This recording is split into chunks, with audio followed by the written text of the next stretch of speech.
Hey, this is Matt once again. Welcome back to another video. This is another paid request, this time from Masi. Thank you so much for that. And for those interested in requesting pretty much any type of videos, reviews, re-reviews, topics, reactions, whatever the case may be, video game stuff, whatever, feel free to send it either directly to my PayPal or join my Patreon. Both things are down below in the info box. And this is for The Ninth Date from 1999.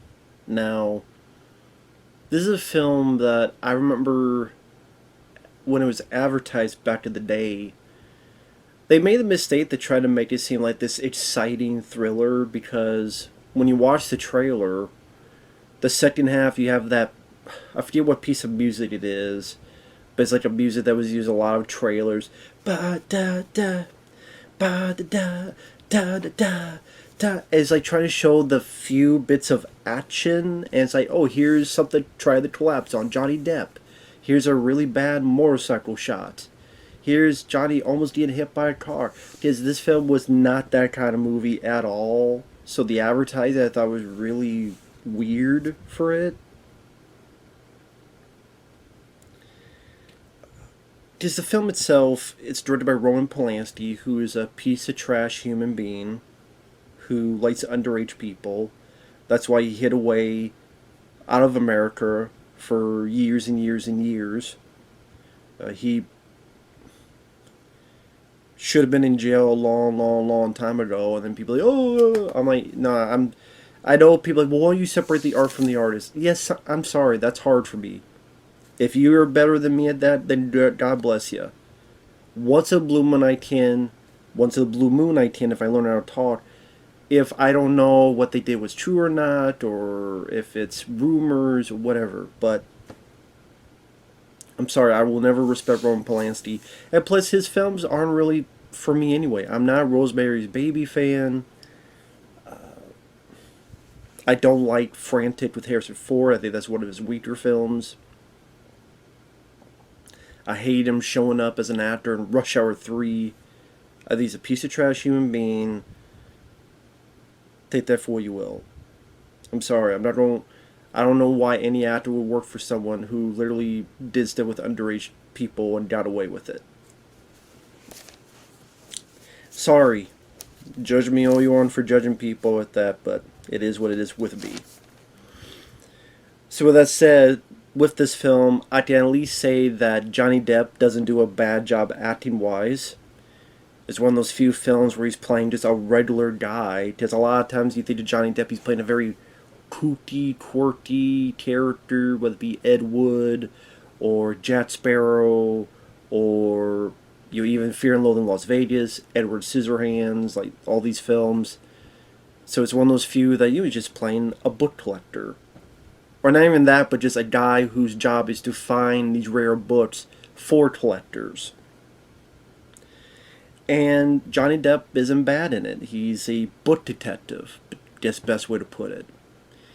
There's some decent pieces of camera work. I mean, at the very beginning, you have this guy writing something, he hangs himself, and the camera goes over what he wrote, and then goes to this empty book slot, it pushes in, then it's going down this hallway with the Superman tiles, as I call it. Tiles floating in the air, coming towards the camera. I don't know why, that always made me think the Superman titles. And the idea that once in a while a date pops up, and of course when this is the ninth one, the title, The Ninth Date, and light shines through. It's a pretty decent opening title sequence, pretty decent camera work. Not only do you have Johnny Depp, but you have Frank Langella, another good actor. He was Skeletor in the Dolph Lundgren Masters of the Universe. It's been in quite a few other films. And it's trying to be a horror thriller, but it's a film noir movie as well, in modern time. Frank Langella hires Johnny Depp to find 9 Gates of the Kingdom of Shadows. There were 3 copies. Frank Langella has one. There's another in Portugal. There's another in France. Hey, Johnny Depp, I'm going to hire you. I'm going to pay you any money you want. Find these other 2 books. I want to authenticate which one is the real book. Is mine the real book? Is the one in Portugal the real book? Or is the one in France the real book? Johnny Depp does that. Along the way, there's this mysterious woman that keeps popping up that seems to be his protector. And when he goes to places, people end up being dead. His friend, his buddy who owns his bookstore, ends up being dead. Is hung by his foot, upside down.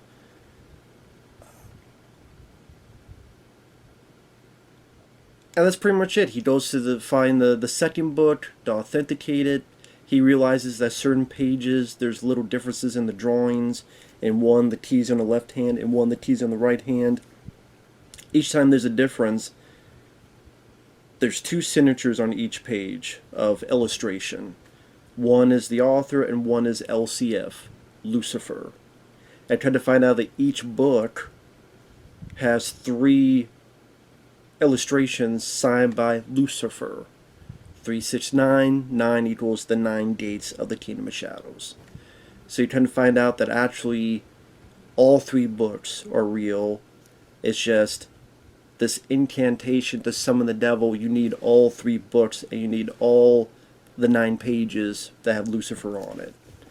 And there's people that want it back. And that's the movie. And this movie did not need to be over 2 hours long. I think at times it feels like it meanders.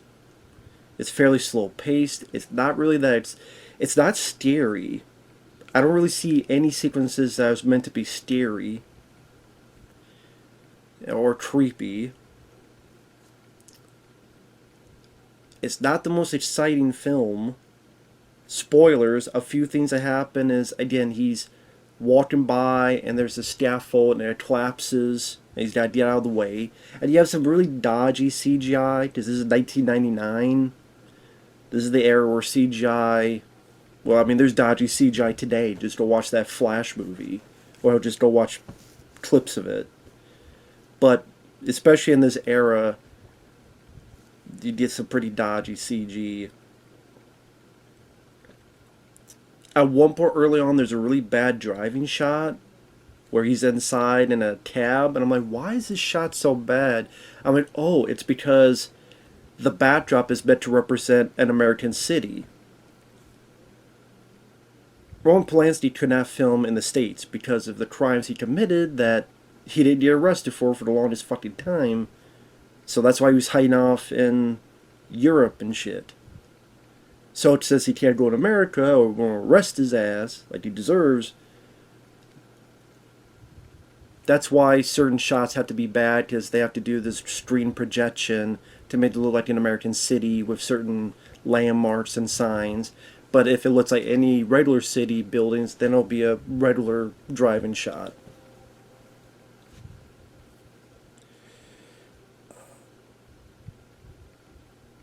And that's the thing, he finds the second book, authenticated, he finds the third book. Spoilers, when he finds the second book, he goes back and the old man who had it has been drowned. Once in a while there's a guy trying to get the books, and the mysterious protector woman, she knows how to ride a motorcycle, and she also knows martial arts, which it came off more goofy than it should have. Does you see a bit of her like floating down? Float like a butterfly, she'll sting like a bee. And she does a few I don't know why, just the fact that out of the blue she's doing martial arts just made me laugh. I can't help it. Same with when he goes to find the third book, who this woman has, who's in a wheelchair. He goes back, he gets knocked out. I don't know why they didn't kill him. Why he just gets knocked out. Because they're willing to kill everybody else, but they're not willing to kill Johnny Depp. I don't understand that. Because Johnny Depp's he's authenticating the third book, seeing what differences are. Someone comes up and he gets knocked out. He wakes up, and then there's the woman in the wheelchair, and she's dead. I know it's meant to be horrifying, but the fact that her motorized wheelchair just kept going and went through the door, something about that made me like... It wasn't supposed to. I know it's supposed to be horrifying. But I don't know. I guess because for some reason the music in my head popped in my head. And she pops through the door and then there's fire there. I don't know why. I guess because I was getting somewhat bored with the movie, so my mind just meandered into a fucking musical steam. Poop. And yeah, why was he just knocked out? Like, they're willing to kill everybody else. Why not him? I don't understand that. But anyway, follows this group with the mysterious woman, finds out there's this cult, and this lady who wanted the book and others are part of this cult with the robes and shit. It's the spoilers. Frank Langella comes in. He's having a bit of fun with this part, going, "You guys all look ridiculous. You guys don't care about the real power. You guys are mockery." He strangles the shit out of the woman, and then turns to the other group and go, "Boo!" And they run off. He gets the pages. Johnny Depp goes after him. I didn't mind the location in the finale in the middle of nowhere in this kind of stone fort. You really felt like it was the middle of nowhere. I didn't mind the way it was shot, the way the location was shot. And pretty much Frank Langella's doing the ritual. He thinks he's going to be invincible, but he's sorely mistaken, so he accidentally burns himself with some very dodgy CGI. Which, I mean, granted, it's an up-close shot of Frank Langella on fire. How you don't do that practically, unless you don't really burn him. But it's like, I don't know, maybe some angles and other tricks.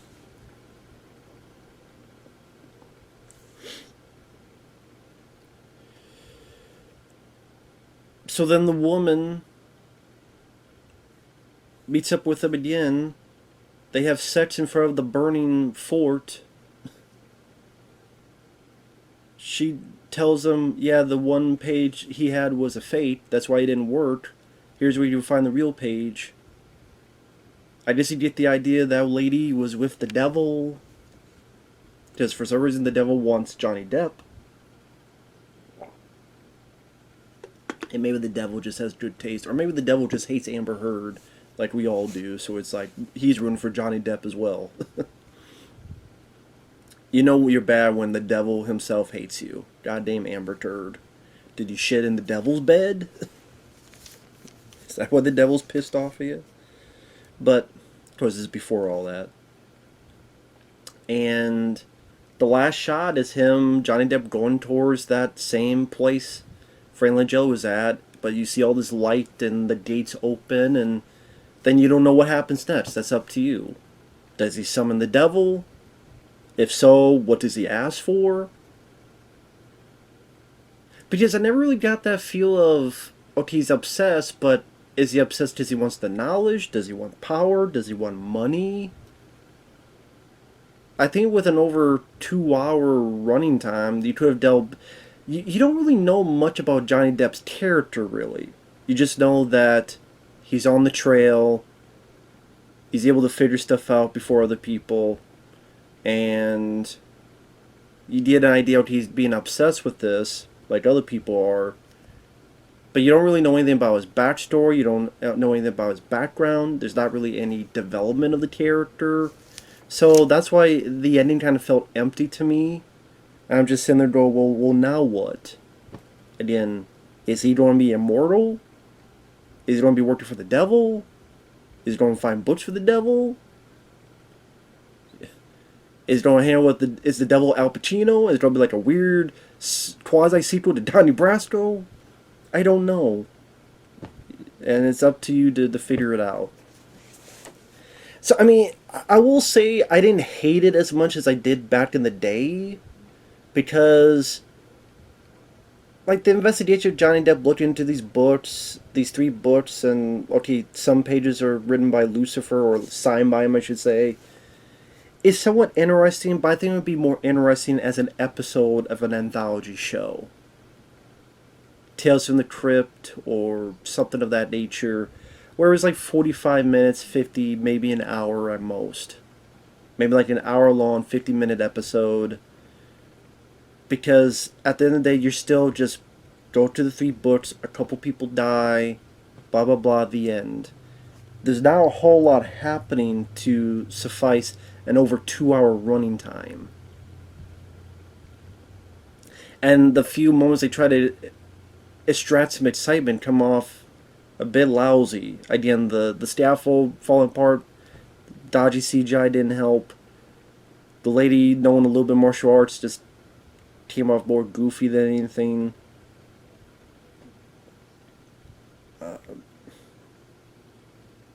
Find the book kind of runs to repeat.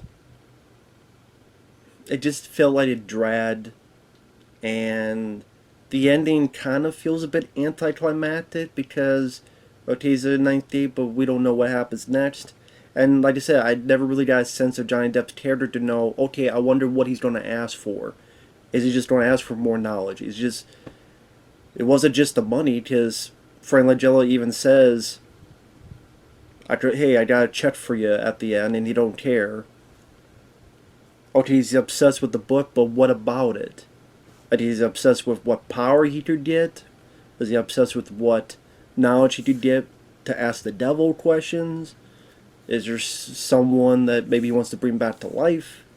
Does he's smoking, maybe he's got cancer, he doesn't want to die? Like, there's no depth to Johnny Depp's character to get a semblance of what his desire, or even as to why he becomes so obsessed with this. Like, he's just a guy wanting money. I mean, the first bit we see of him is him conning two people out of these Don Quixote books, saying, oh, they're nothing, and he only pays a couple thousand when they're probably worth triple that. But like I said, we don't really get any other semblance of the character, so again, what's he gonna do at the end? So the ending just felt a bit, for me, anticlimactic and empty. And like I said, I don't think what moments are supposed to be scary or creepy as a horror film. You don't have the superficial, gore splats. There's not really any room for suspense.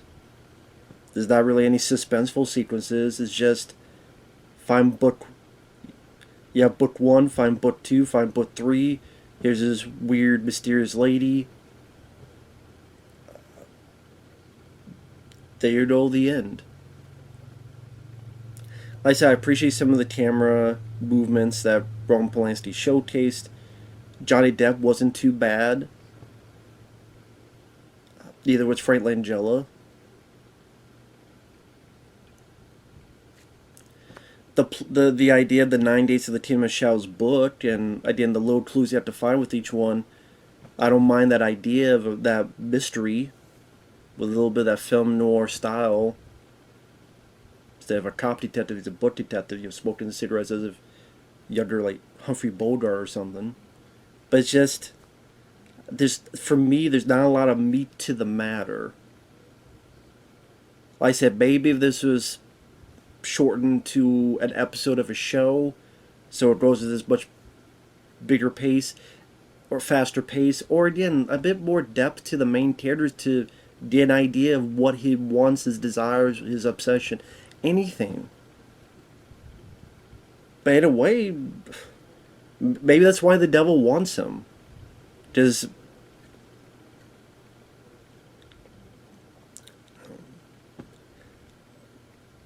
maybe even the devil doesn't know, and he's curious about this guy. So, still not a big fan of the Ninth Gate. Let's say it's hard to even talk about because, kind of say, not much happens in the movie.